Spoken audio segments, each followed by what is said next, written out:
بسم اللہ الرحمن الرحیم۔ السلام علیکم۔ A1 TV کے ساتھ میں ہوں راشدہ منیر۔ نظر ڈالتے ہیں ہیڈ لائنز پر۔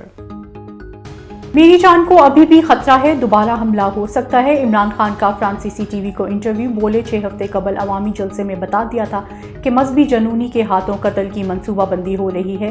چیئرمین PTI عمران خان کی چیف جسٹس سے حملے کی آزادانہ تحقیقات کرانے کی درخواست۔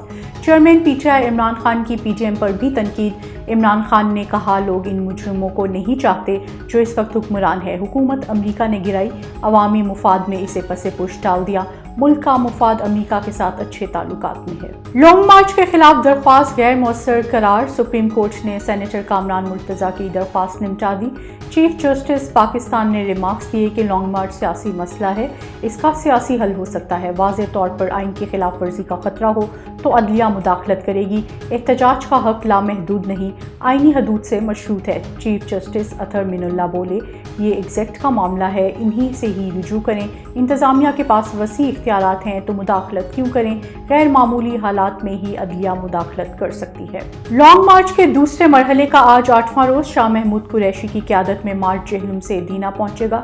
چیئرمین PTI عمران خان زمان پارک میں موجود۔ مارچ کے شرکاء سے ویڈیو لنک خطاب کریں گے۔ عمران خان آج بھی پارٹی رہنماؤں سے مشاورت کریں گے۔